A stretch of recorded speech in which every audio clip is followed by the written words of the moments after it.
Aktor terkenal dunia Mel Gibson kembali mengejutkan publik internasional dengan pernyataan yang sangat tegas dan kontroversial terkait konflik di Timur Tengah.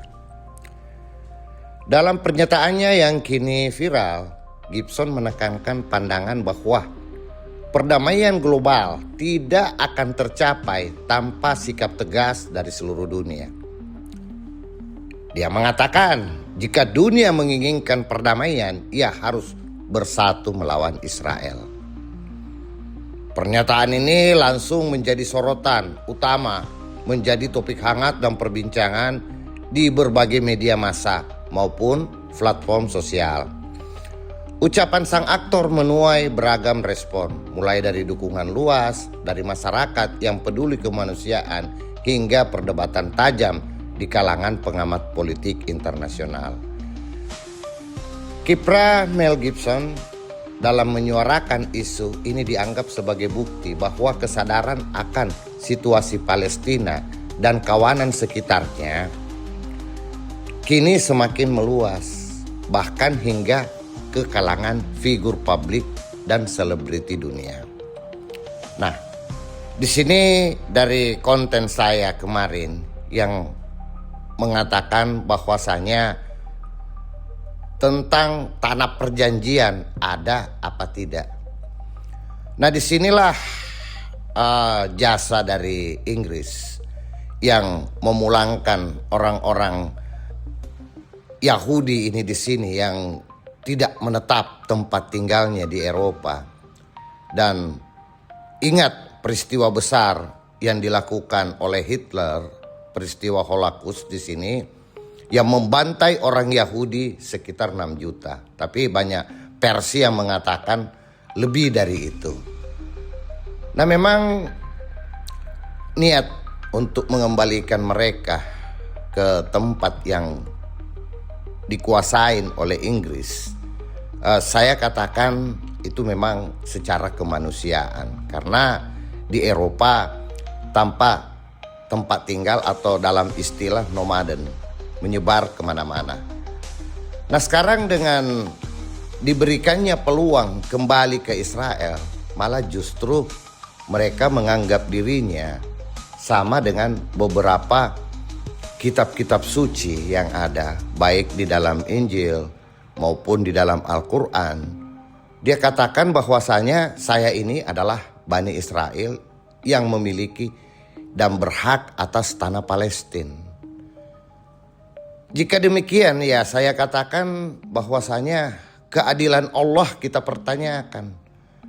Karena yang dimaksud tentang Bani Israel itu, kembali saya perjelas bahwasanya cuma milik mereka orang-orang Yahudi Israel di sini yang dimaksud dengan Bani Israel. Jadi saya ulangi kembali, kita semua ini adalah Bani Israel. Apabila dari golongan-golongan kita yang mencari tentang ketuhanan, mencari kesadaran di sini bagaimana diri kita.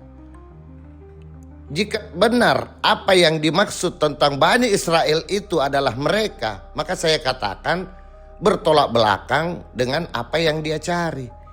Di mana Tuhan Maha Pengasihnya, Maha Penyayangnya, Maha Cintanya, jika dia mencari Tuhan, yang dia adakan adalah peperangan, permusuhan, dan ingin menguasai. Jadi bukan saja dikatakan Israel yang akan dia kuasai, tapi dia mengincar Lebanon, Syria, sampai ke Yordan. Dan mungkin lebih dari itu. Karena mereka menganggap sebagai kaum yang nomor 1. Disebut dalam beberapa kitab. Nah, ini salah persepsi kita karena mengartikan mereka memiliki geografis tersendiri. Sedangkan tujuan daripada kitab-kitab itu adalah tanah perjanjian itu berada dalam diri kita masing-masing. Bukan secara geografis apa yang ada di tanah Palestina. Itu adalah tanah perjanjian atau tanah yang lebih dari yang lain. Tujuan kita, ya kan, untuk tanah mulia yang dimuliakan, tidak. Tanah kita adalah di dalam tubuh kita, tempat Roh Kudus kita, tempat diri sejati kita berdomisili. Dan Allah sudah mengatakan, disitulah tempatku. Saya berada di dalam tubuh orang yang beriman. Jadi sekali lagi, memang apa kebejatan yang dilakukan oleh orang-orang Israel ini di sini, saya katakan mereka semua mabuk. Dikarenakan terlalu banyak belajar tentang sejarah. Nah, sejarah ini berubah-ubah semuanya. Tapi karena berpedoman sejarah ini kepada beberapa kitab-kitab suci yang diartikan secara geografis, saya katakan disitulah kesalahan besar yang kita perbuat. Jadi bagaimana Israel di sini yang ditopang oleh Amerika, yang mana Amerika juga dominan di kepemerintahannya itu terisi oleh orang-orang berketurunan dari Yahudi, akhirnya mereka menopang karena melihat bagaimana mengembangkan dari ajaran-ajaran dari kitab-kitab yang dia ketahui. Jadi saya katakan dalam artian menafsirkan kitab di sini bukan dikatakan dengan emosional. Karena kita kembali kepada Tuhan, bagaimana Tuhan yang mahanya di sini, maha cintanya, kita diajarkan untuk bagaimana ajaran untuk menyebarkan cinta kasih Tuhan di muka bumi. Demikian, semoga mengerti. Terima kasih.